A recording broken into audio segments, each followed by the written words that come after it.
Hi, this is Iris, and I am here with my very first scrapbooking process video. Never scrapbooked on camera, and I've never done a process video editing and all that, so it's been a learning experience. I'm doing this for the Wild Hare Kit Club. This is the first layout that I am doing with my very first kit, which is for August. And the things that I really wanted to use for this one were this geometric, bright, bold, beautiful paper, and those arrows that you see above were one of the branding strips from one of the papers, and the Explore acrylic. Because this all reminded me of travel with the Explorer and the arrows, I printed some photos of my feet at different places that we were at when I went on my last UK trip in November. And I wanted to repeat elements of movement. So I printed the photos with my feet facing to the right, and you'll see later that I emphasize that with some of the choices I make. So I wanted to give do some more strips, and I cut those with my Caterpillar my Caterpillar Pro, actually, which is a very huge honkin' machine, but I absolutely love using it.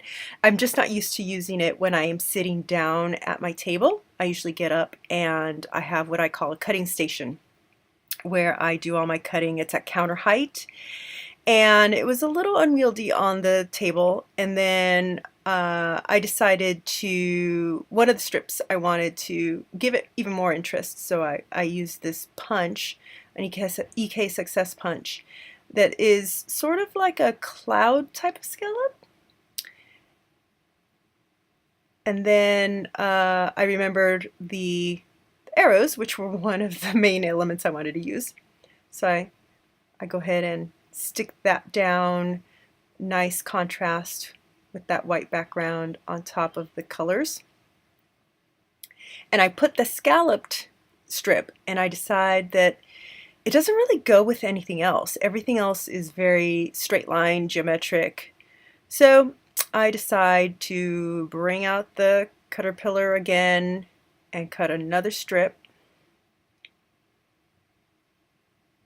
And when I put it on, I realize it's thinner. It's thinner than I wanted. So I cut it a third time.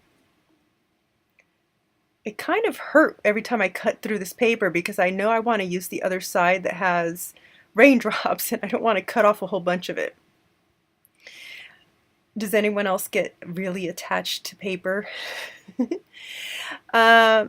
Fiddled with that a little. It was just not quite straight. And then when I put this dark, it's a navy blue with the aqua dots on there, I'm much happier with the proportions of the widths there. When I printed my photo, I meant to do a white border, and somehow I chose borderless, so it didn't have one. I added some with this scrap piece of cardstock that had like a drawing on the back. My kid did. It was a photocopy, so it wasn't anything important. And I had pre-printed my journaling. I did it on navy. I decided to pull up from the geometric, the navy color up, and I did it in it was a typewriter font, which I like to use often. You'll see later that I decide that is not the way to go. But I take some time cutting these strips.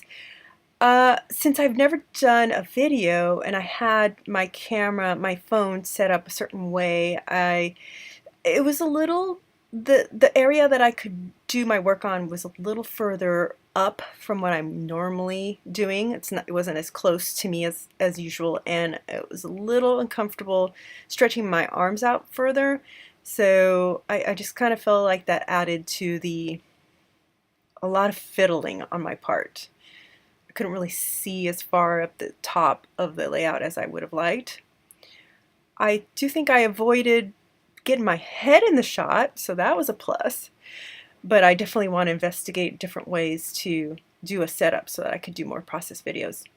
So I wasn't feeling like these were straight move that around a little bit just to get the general placement. And then my kit this month was very paper heavy, and I love pattern paper. So now with the Wild Hare Kit Club, which is brand new, and I just found out that the grand opening, the site is going live next week, the 15th. So it's awesome. You should all check it out. One of the great things about this new Kit Club is the personalizing aspect of it. The owner founded it with the idea that your kits should be custom, and so we filled out style profiles, and I mentioned that I love paper, pattern paper. So in this particular one, I didn't have very many embellishments. So one of the things that I wanted to do to spruce it up was to do some stitching, and I cut a sample of the triangles, and here I am just marking off where I want to do some stitching.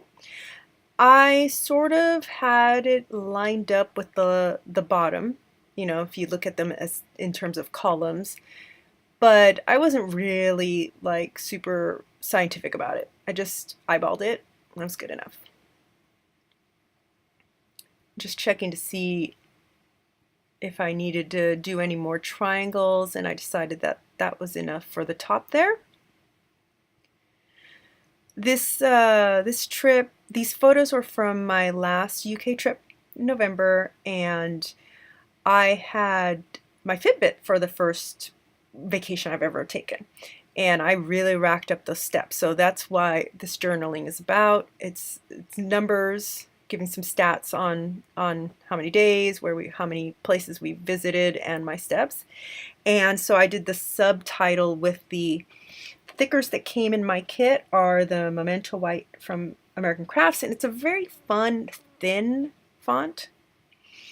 So I just decided to put that as a subtitle, and I think this is going to be just a divider page in my vacation scrapbook for this trip. I decided to do some stitching, bring the stitching down into the geometric paper, just deciding which triangles to emphasize there. Now, because I didn't have very many embellishments, I thought it would be good to do some stamping, and I had just gotten this Gossamer Blue stamp set. I believe it's either June or July's set, and it had these little triangles which mimic all the triangles on the paper. So I decided to do some little strips of that. I didn't want to do the entire long line of them, but I just picked 5 of them, and I bring out the Misty. So I have the regular sized original Misty, which is a great stamping platform, and last year I bought this one, which fits the 12 by 12s. And I haven't actually used it very much at all. It's if you can imagine, it's a bit unwieldy because the flap of it is a full 12 by 12. It's more than 12 by 12. So I do have a little trouble here with the stamping. It doesn't go as smoothly as I'd like, only because I haven't had much practice, and I don't know if you noticed, I took out one of the foam pads that go under there. So depending on how tall your stamps are, you can have, remove or add these foam pieces. And I think I just shouldn't have removed that one of those. So I finally pushed down hard enough to get that last little triangle to ink up and stamp properly. And then I repeat that element in 2 more spots. I'm using here the W+9 dye ink in Lake House color, and it is one of my absolute favorite colors ever. Just, to me, the perfect shade of aqua. And this is a dye ink. So again, I repeated those. Finally got those where I felt they were good enough. And I have a I'm sure some other people can relate to this. I have a couple issues with stamping, and that is that if I don't put them away right away, all those little tiny clear stamps, if I don't just wipe them real quick and put them away on their sheet, I lose them. I have lost a few. It hurts every time I lose one. And the other issue I have is that I often just have to just keep practicing. I can't get a good impression when I do it by hand, and that's why I bought this Misty. This is like I said, I have the smaller one, 8.5 by 11 is I believe the biggest size you can put on that, and I use that one a lot. This one's gonna take some more practice. Uh, on this stamp set, the one from Gossamer Blue, there was the phrase "Carpe that diem," and I thought that was perfect for a layout about a trip and all the wonderful places we went. You can see my feet in different cities. There's a village. It was great. So I decided to stamp that up at the top left. Now I was having more trouble with this one, and you'll see in a second I decide that it's because it needs that extra foam pad. So I add that on, and I believe this time I finally get it. Put that away because I don't want to lose it. And one of the other papers, if you saw my unboxing or kit share video a couple weeks ago, one of the other papers had little plus signs on it, and the papers I used here didn't have it, but I guess I had that in my brain, and the stamp set had these cute little plus signs, hand-drawn plus signs on it, so I decided to add that element as well.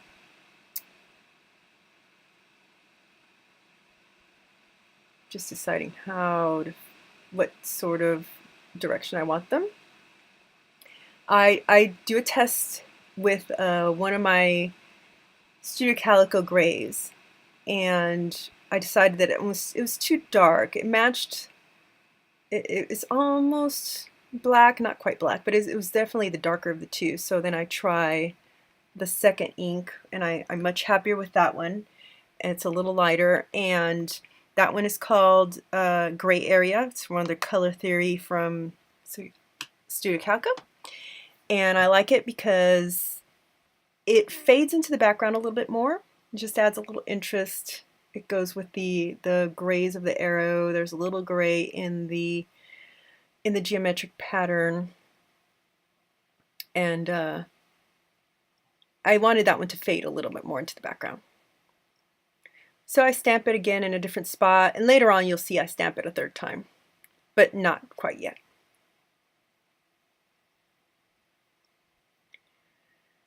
Okay, and then I decided to not film the stitching. It was going to be just too boring. I started it, and then I thought, no one wants to sit here watching me stitch, no matter how fast I speed it up. So I went and relaxed on the couch and watched some TV, and then got all my little triangles done, including at the bottom I used white to bring some white down into the color, and I got all those wonderful luscious threads, which are sulky 12 weight, which comes in a spool. You can use it in a machine, and I prefer that for stitching on layouts, and I also prefer it for stitching both by hand and machine. Here I get my little subtitle on there, fiddle with it a little bit to get the placement where I want it.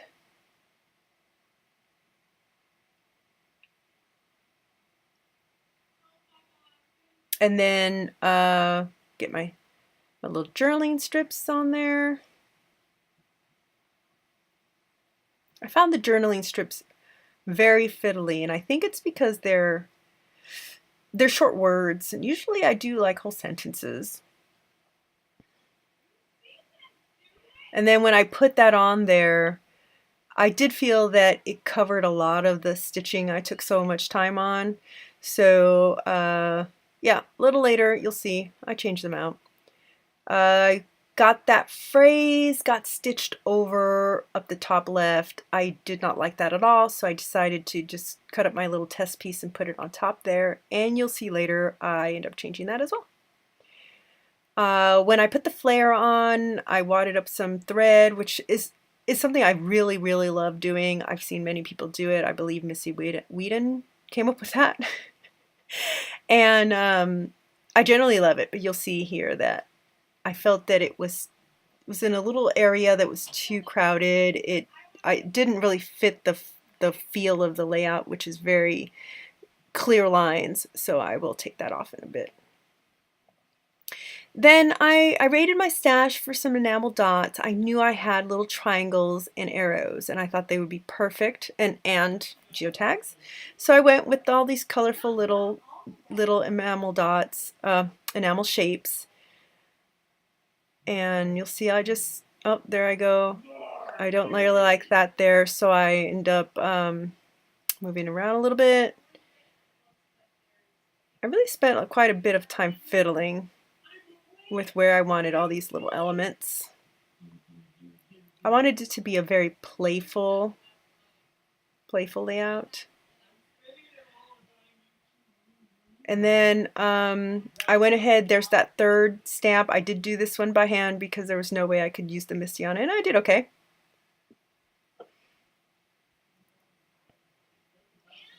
I briefly considered a fourth vocation, but you know, rule of thirds or the triangle, whichever one. I just decided it wasn't going to look good if I stamped it a fourth time.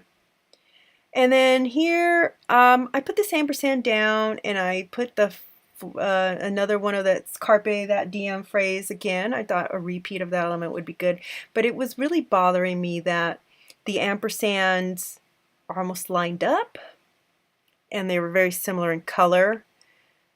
So you'll see in a little while, I make some changes. In fact, here we go. So I decided to sleep on it, and the next day I made some changes. The first was to retype the words in a thinner font and in a black. I thought that the navy was just too bright, and the strips were too big. They were covering a lot of my stitching up. So I just really didn't want to do that.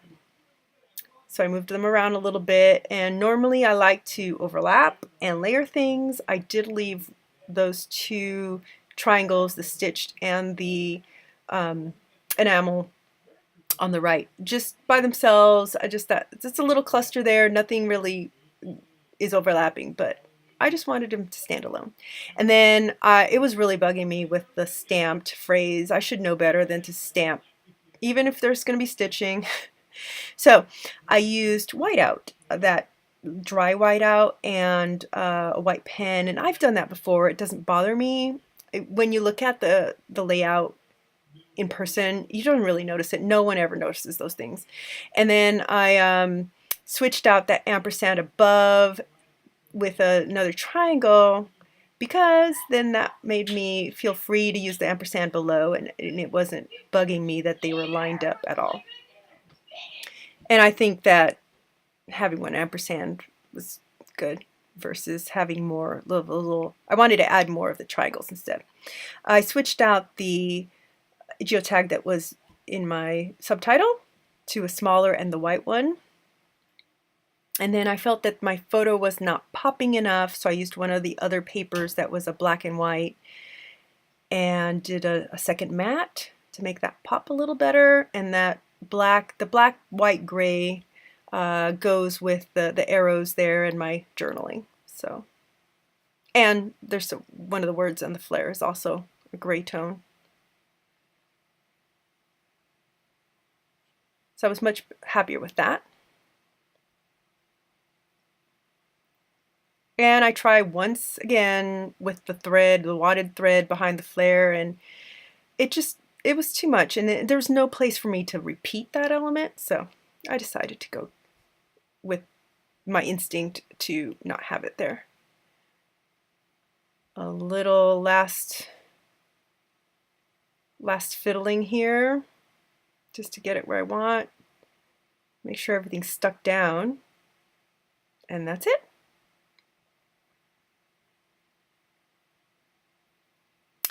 Thank you for watching my very first process video. It's definitely been a learning experience. I enjoyed it, and I'd like to do some more. Hopefully you'll subscribe and come watch, and also check out the Wild Hare kits. Thanks.